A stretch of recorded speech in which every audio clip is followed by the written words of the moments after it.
Now, we're asking this because the owner of a Lancashire cafe has introduced a so-called phone jail for patrons. Usman Hussain of the Chai Shop in Preston is offering a 20% discount for people who surrender their devices. This is all in a bid to make people be present and connect with each other again, make eye contact, talk perhaps. We're going to speak to him in just a minute. But first of all, what do we think of this? Chizzy, what do you think? Yeah, if I'm going to get some money off, why not? No, but I wouldn't give up my phone. No. You wouldn't? No. Well, even just for the course of one meal or one cup of tea? No, because sometimes I dine alone. Yeah. And so I need my phone. I want to be reading scripts or whatever while I'm dining. And also sometimes I dine with people who are boring. I need to go on my phone.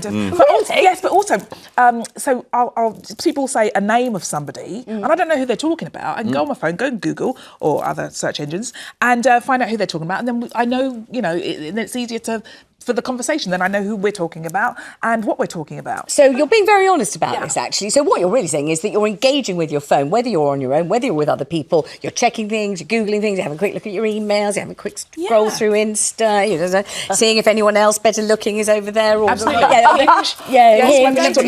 of that going on. Yes. So you wouldn't like it at all? You wouldn't even like the idea of just a bit of respite from it? Well, to be honest with you, I did Hunted, and they take your phones, and the first 2 days I was literally going like this because I wanted to, and then you totally forget it. Is it lovely? It was really beautiful.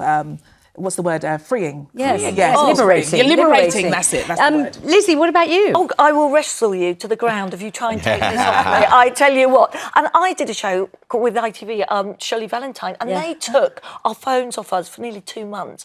2 months? You're kidding me. Yeah, and we only in the evenings were allowed. Yeah. And it was hell. Yeah. I was really scratching, thinking, I need my phone, I can't bear it.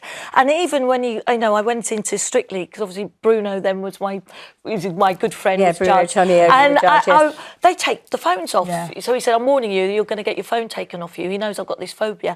I thought, oh no, I know. I will shove it in my bra. Yeah. They'll never know.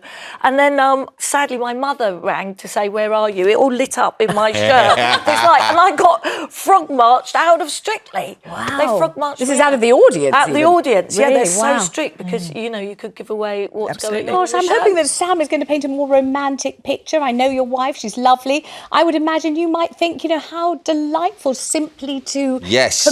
She is lovely, but I'm quite boring to her sometimes. I talk a lot, I can understand that. You can imagine. You're having just a taste of it. Imagine it 24/7. She has to take a little break. I think it is nice to take a break from your phone. I've got an app. And it lets you, and it shuts everything on your phone other than the things that you allow it. So I will allow it to ring or receive messages only from my kids or my wife or my mum. Yeah. Right? Yeah. And that's it.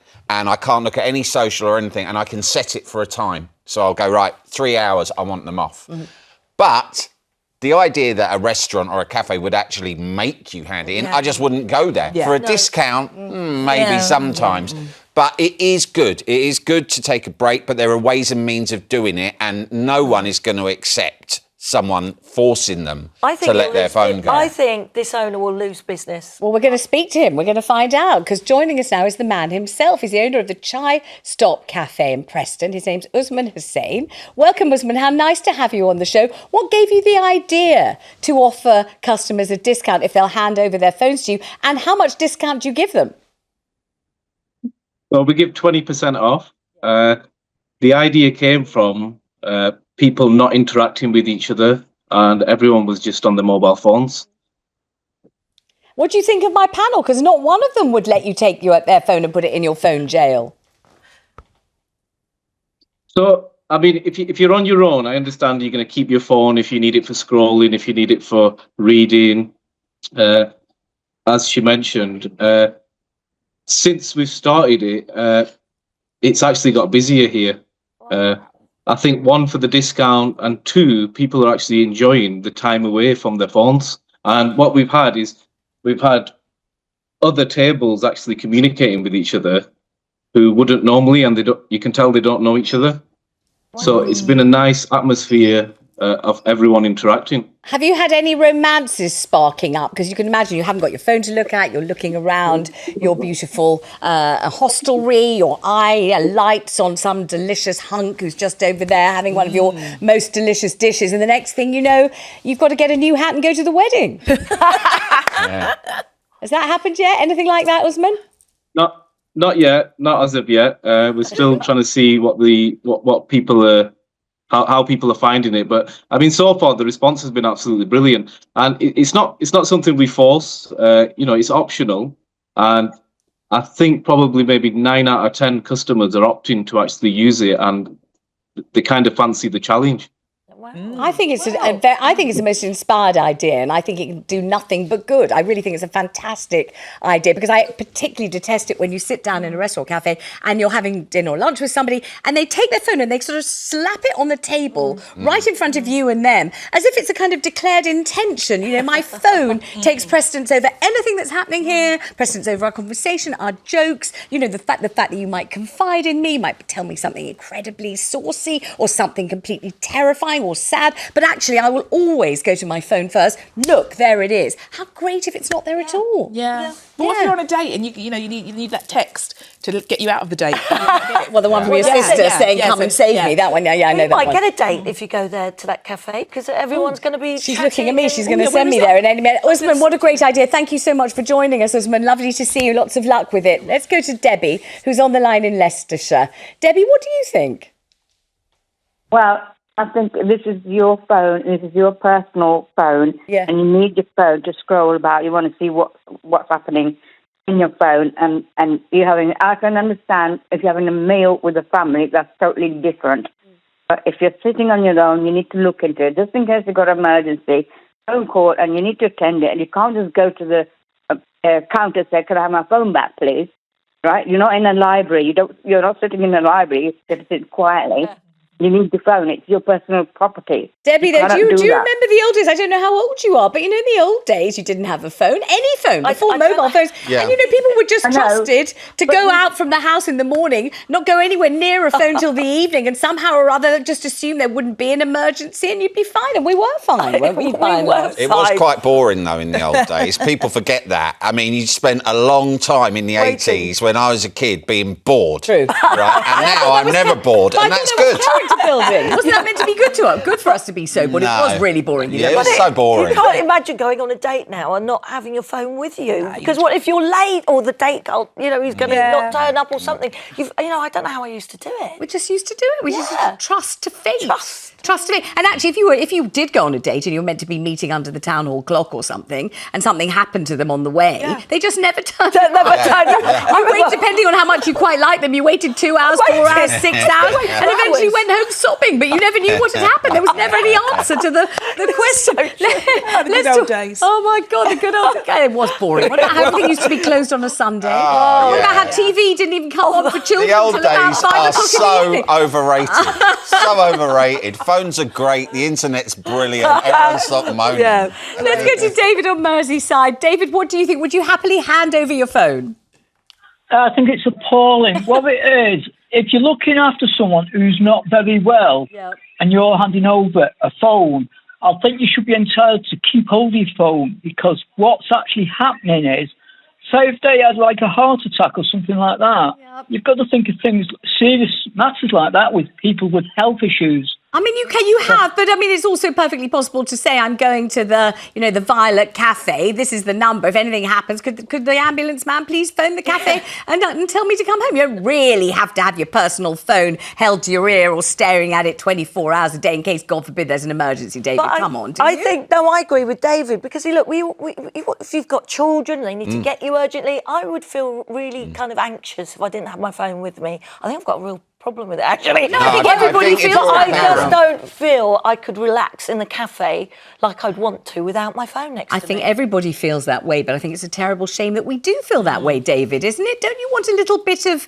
a break from it, some respite from it? Maybe you might, God forbid, actually talk to somebody else and look them in the eye. Would that be so bad? Well, if you don't know the person, you don't want to tell everyone all your business, do you?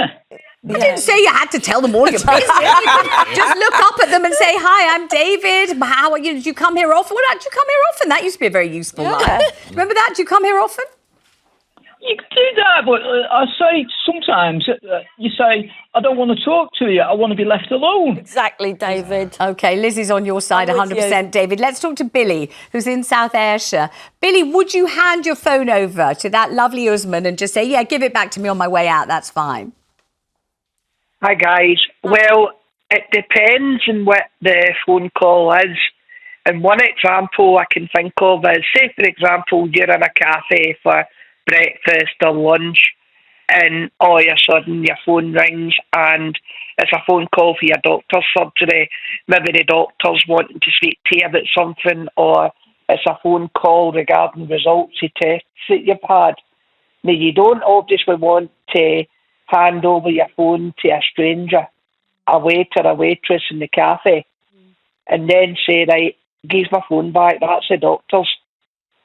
I mean, why should a waiter or they waitress could, have Billy, your they phone? could leave a message for you. You know, I don't think anyone thinks that Usman's just personally taking all the calls and answering and getting into all your personal business. I think they just lock the phone away while you're there and give it back to you on the way out. I mean, I don't think he's getting his fingers stuck in everyone's pies here and getting involved. But Billy, in general, most of the time we can wait a few minutes while we have a croissant or whatever it is, and then look at our phones. We don't really need to be good. Don't you think they've puffed up our sense of self-importance and urgency, so we feel we can never be without them for a single second? And actually, I can't think of anything worse than being at work and just having your phone on you and then just scrolling through when you should be paying full attention to Billy. I don't think that's... Hang on, wait a minute.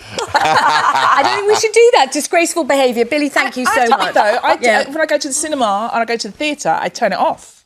Well, you should. Yeah. But so, that's me doing it without it for a few hours. So I could sit in a cafe but without tell it the for a few truth. hours. Tell the truth. Yeah. Have you not been at very many films and or plays or shows where about, I don't know, let's say about 45 minutes in, you're not that gripped. Oh, yeah. And then you're in your own handbag, just having a quick look. I always get told off. They shine the torch on me and they always find me. Yeah. But what would worry me with that cafe? What if they gave the wrong phone to the wrong person? I couldn't enjoy my croissant. I think this whole conversation is a severe indictment of what's happened to us, Sam, at the hands of those people whose job is to get us addicted to phones. They've certainly succeeded. In a way, look, I started thinking, look, this is good. Take a break from your phone. It's very good for your mental health, right? Right. That's true. But we're in danger of going too far the other extreme and just assuming that any time we spend on our phone connecting with people, finding things to talk about, showing people things, is all negative for us. I think in many ways they can increase human connection. Yeah. And we all have moments as well where we're bored, right? Or the conversations run flat. There's small talk, right? And you're like, you can sit staring into space. It almost looks ruder. Like if I was boring you, like you did in the green room, I was boring her, Right. and so Lizzie just got her phone out and pretended that she had an important message. I did. In the old days, she would have just had to have looked at me and yawned, and that would have been awful for all of us. I did do The that. art of conversation. If it's boring, you talk about something else. You recite a poem, you do a tap dance, you do something. All I right. tried all those things. Do all those things.